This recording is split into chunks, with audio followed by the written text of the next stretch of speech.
my channel. In today's video, we're going to talk about the top 10 things you should do right after you book your cruise. Let's just jump straight into it.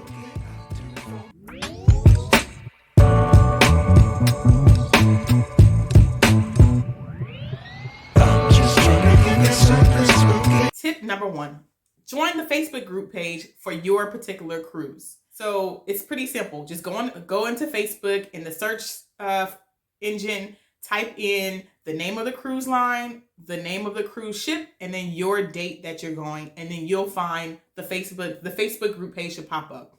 I say join this particular group is because this is going to be one of the better tools, in my opinion, when it comes to like pre-planning, or when you just have questions and you want to know a bunch of things about the cruise, like what's going on, like what are the theme nights, because people will usually share a lot of information on there. I've even found where there's been situations where like you can do a room upgrade. You know, you can put a bid in for a room upgrade on some cruise lines, and people wanted to know like, well, what's a good bid to put in just to get accepted. And I've seen people literally go and take the recommendation and come back and say, I got my bid got accepted right away. So this is just a really good tool just to be able to communicate with other people who will also be on that same cruise, and then to share information, especially like when it comes to maybe booking an excursion, like good tour operators or their experience with like different types of like booking reservations. So I'm a huge advocate of joining the Facebook group page. This is what I always do once I book a cruise. I also would suggest not only just going on that particular Facebook page, but also go on the overall, just the Facebook group page just for the ship. So if you just type in Royal Caribbean and then just put the ship name, you don't have to put your date in there, then this will bring you to an even larger group of people. And in here, you can still ask a lot of questions, and it's usually pretty nice because there's some situations typically there's always someone who's like, I just got off the cruise yesterday, and these are the things that I think you should know. Or they'll share like information about menus for specialty dinners, or dining, or they'll share like this is the laundry list, this is how much it costs, like, or these are specials, so there's a lot of good information you can learn just from being a part of the Facebook group.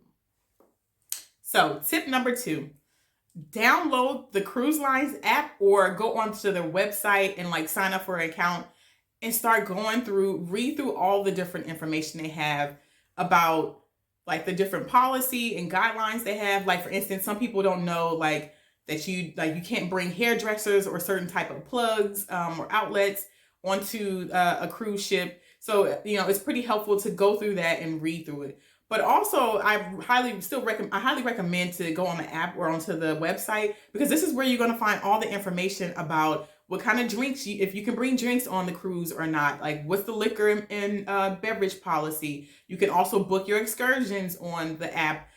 You can start planning and just booking all your different activities on there. So I think this is a great tool to have. And then also, when you check in for your cruise, then you can usually do it on the app, or you can do it online. So it's nice to already just get it set up, have it ready to go. This is how you'll start. You'll use this as a pre-planning tool. This is also something that once you get on the cruise too, as far as the app goes, you'll also be able to use it when you're on the cruise ship, when you need to maybe make a reservation or for a dinner, or if you want to go through and look at your account of everything that's being charged to your account. So I highly recommend that you do that. This brings me over to my next tip, which is tip number 3. Start making reservations for your specialty dining and or confirm your main dining room time. So let's talk about the specialty dining first. So specialty dining is usually dining that is not a part of like the free meals that are included on your cruise. It's usually you pay like a surcharge, or you pay a fee, and it's like you can go to a steak like a nice steakhouse, or you can go to like a French bistro and have like a really nice dinner on the cruise. So and then typically a lot of different cruise lines will offer these as promotions. You can do 2 nights worth of specialty dining or something like that. But so these particular restaurants book up really quickly. So I highly recommend that you go in immediately after you book your cruise, and it should be available. Then you can go in and just start making your reservations for your specialty dining. And This is the thing. You don't want to wait last minute, because that's me. I've done that before. And when I try to make reservations, then there were no times that we really liked. It was like only times when we were going to be out, we were going to be out just visiting the country that we were in. And, as opposed to when we want to have it during like a day at sea. So I highly recommend, if you have specialty dining, then go ahead and just book those as soon as possible. You can always cancel. You can cancel up until, I think, even probably 30 minutes before your dining time, or just before you even leave. It's up to you if you want to make, adjustments, but just go and book it so you at least have a good time slot. Okay. And then as it relates to just your main dining room, like time.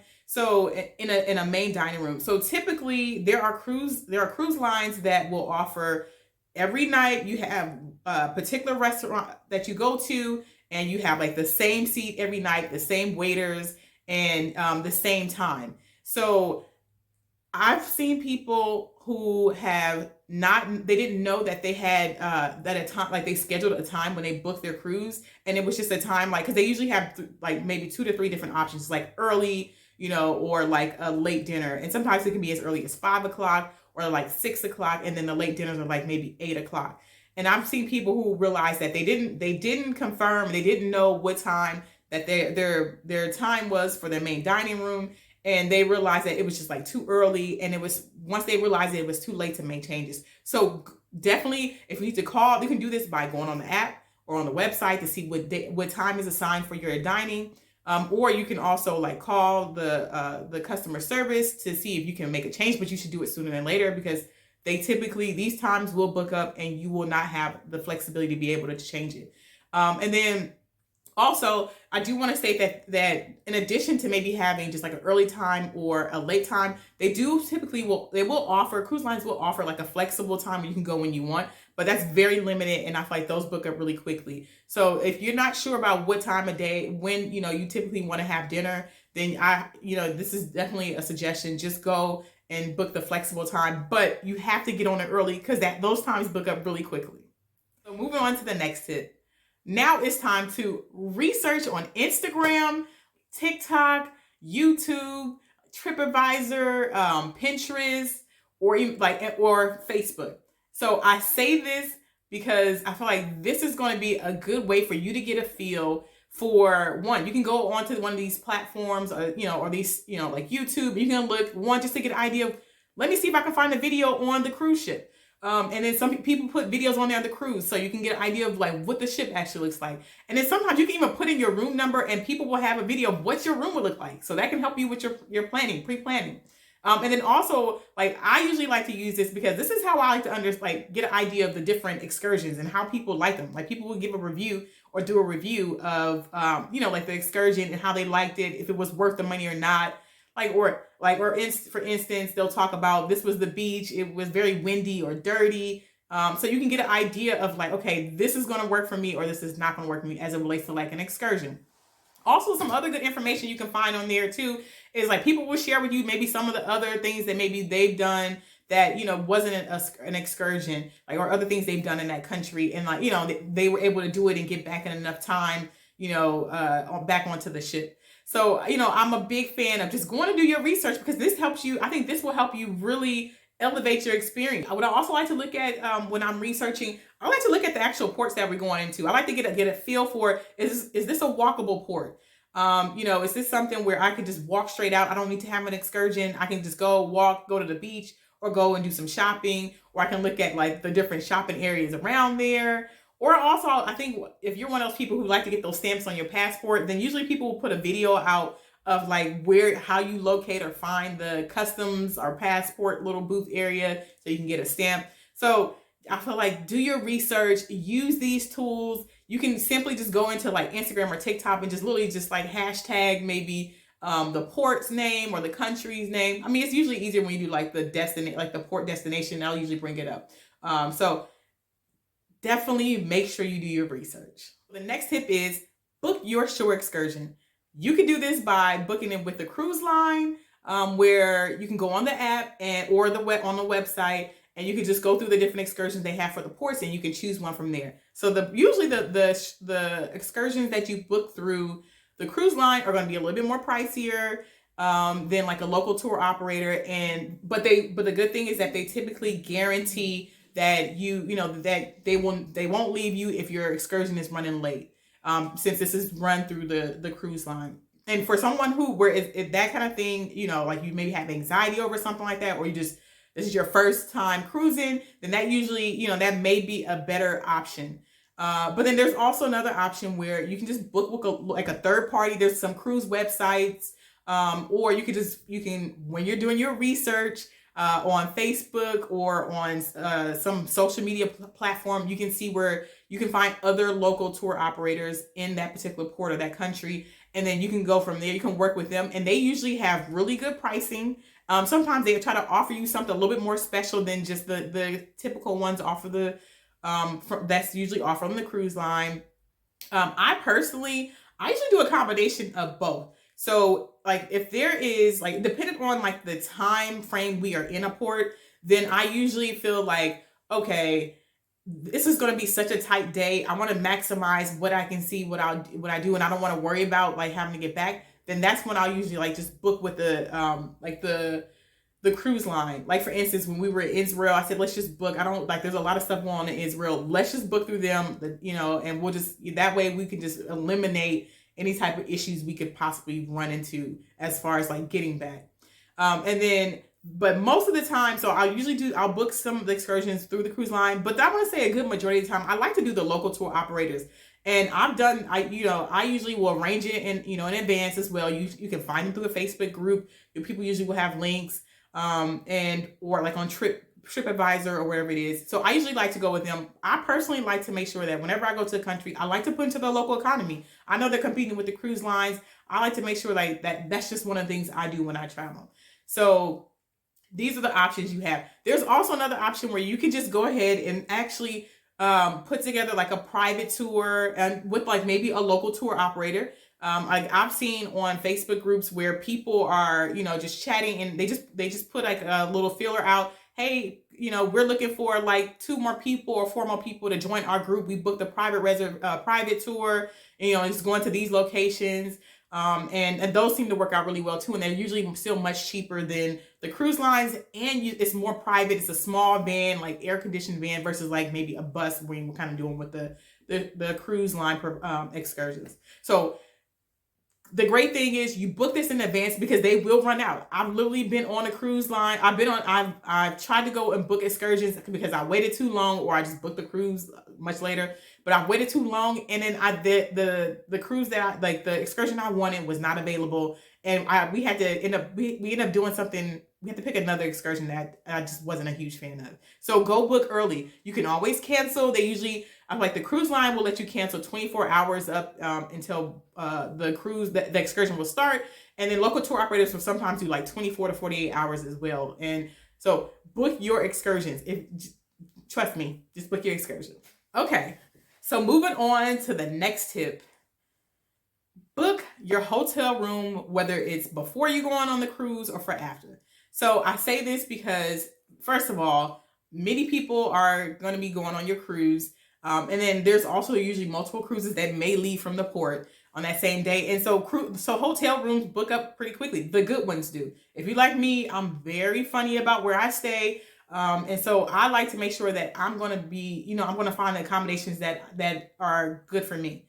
So definitely make sure that once you book your cruise, then go ahead and just make a reservation. You can always cancel or change if you need to, but at least go and book it so you'll be able to have the reservation for the place you want. And then also I say this too because there are a lot of different hotels that kind of that are near the ports, and they have like special little arrangements where maybe they'll have a free shuttle over to the port if you're staying with them, or they have some type of program or a special where, if you're staying there, if you drove there and maybe you want to leave your car at the hotel, then they have like maybe something you can pay a smaller fee. So, you want to get on those sooner than later because they book up fast. Okay, just to make sure you just have like comfortable accommodations and you can get something that's close to the port. Like I've actually been in a hotel. I was able to book one right across from a port when we were like over in Europe, and then we just were able to walk on over. We didn't need extra transportation. So definitely booking in advance, you get better rates. And then you won't have to have the limited availability or no availability. All right. So moving on to the next tip, arrange your transportation. So I'm talking about a few different types of transportation. There's a transportation that gets you into the area where the port is, like maybe if you have to take a flight, or the earlier you buy your flights, then typically you get a better price. And then also then you can usually have a better maybe choice as far as maybe the flight you take. Maybe you want to come in much earlier on that day that you leave. And or on the way when you return home, then you have more options instead of being limited to what's left if you wait till the last minute. So definitely make sure you go ahead, if you're flying into town, go ahead and book your flights. So the other type of transportation would be like getting from your transport from the airport to the port, and then your return back from the port to the airport. So the cruise lines typically will offer some type of transport to the port and back. And you can usually once again you can find that on the cruise line app. Literally, it's usually sometimes under the excursion section, and you can just book it there. And they're typically reasonably priced. You're usually going to be on a bus. It's like a set time. You're like on their schedule. So I'm not a huge fan of that. So I like to go with some of the other options we may have. Like I like to just do an Uber. I like to just Uber over to the port, because then it's just me, and maybe, whoever I'm cruising with, and we get to ride at our own time, and we don't have to, be with a lot of people, and we can leave when we want to leave. Okay. So let me also add in here, the other things you need to think about around transportation is if you're driving into the port, and you say maybe you can drive there, then you want to look at where can I park my vehicle, where do they have cruise ship parking, good prices. So you want to do that in advance, because that helps just with your planning and then with your budget. Okay. Also, you want to look into a rental car. If say maybe you are going to be you're coming in and you want to use a rental car to get there. I've seen, especially like in Florida, where you can get a rental car from the airport and you could drop it off at the port. So there's different types of transportation, but this is the time to start booking it, because it's much cheaper and there's more availability when you book it in advance. Just do it in advance. If you need to cancel or make changes, then you can, but definitely have the option. So do it first, because I've been in a situation where all the returns to the ports, we could not get a rental car where we can return to the ports because they were already booked up, or we couldn't pick up the type of car we wanted because it was booked. We waited last minute. So just do it right after you book your cruise. So let me talk about a bonus tip for transportation. Say for instance, you have like a girls trip and you really just want to like kick it off from when you get off of the plane. So you can always just hire like a private driver, maybe like have the driver come meet you. They'll have a sign when you get off of the plane if you're flying in, and then it's in like a maybe nice luxury vehicle with a lot of space, and they greet you with champagne and drinks. Like this is always that's a great way to put a tip or like put a touch onto your trip. Speaking of putting touches on your trip, that leads me to my next tip. Put a touch on your trip or your cruise experience by booking some kind of pre-cruise or post-cruise like activities. So as I mentioned, I love to put a touch on things, especially when it comes to travel. And a great way to do this is before you like maybe arrive a day or two before your cruise leaves, and then like explore the local area. So let me also say this. I always recommend whenever you're going on a cruise, and to each his own, but I always recommend whenever you go on a cruise, I like to come in at least the day before. If it's local here in the US, I always like to fly in the day before. So that way it eliminates any type of flight delays or issues that we have. I don't like to fly in the same day. And if we're delayed, then I don't want to have to rush or potentially miss our cruise. So I always come in at the minimum one day before the cruise leaves. But so doing that, then it's like, okay, well, let's enjoy the area. So you can put a touch on like your pre-cruising activities. Like for instance, me and my husband, we were going on a cruise in Europe, and actually was in Greece, and we decided to come into Europe earlier, like almost a week earlier, and explore another island in Greece, and then even like another country. And then even just the day before, when we made our way into the area where we were leaving out of Greece, then I decided to just plan, like, go to a concert that was at this historic, venue, and it was amazing. Like, it was like a once in a lifetime opportunity. So like, you can always add like little things on there. You can, like, for instance, like I said, you can do a concert, you can go see a show, or like, even you can even do like go to a nice dinner in the area. If you're like in Florida, where you typically, there's a lot of cruise ships that leave out of there.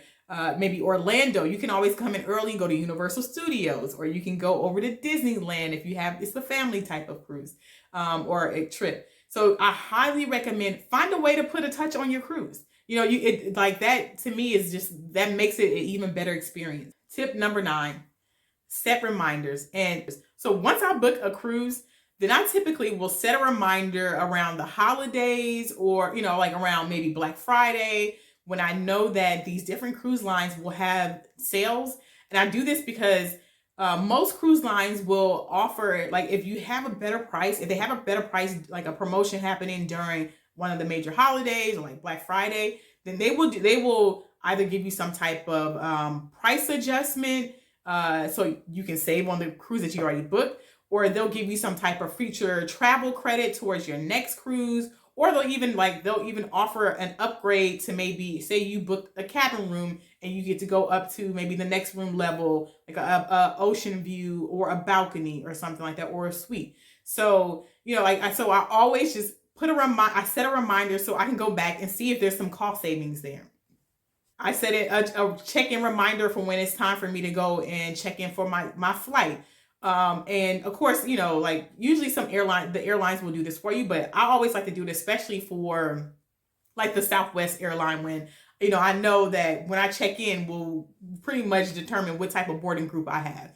So these are like the tips. I like to make sure that once I've made I booked my cruise, let me remind myself of these different things. I just usually set a reminder on my phone, and it'll usually give me a pop-up. Or you can do it, like, if you have an Echo Dot, or you like to use Alexa or Siri or something like that, you can just set up some type of reminder. But I love to do this because I'm looking for cost savings in the future. I want to make sure that I don't miss out on things. So moving on to the 10th and final tip. Make a list.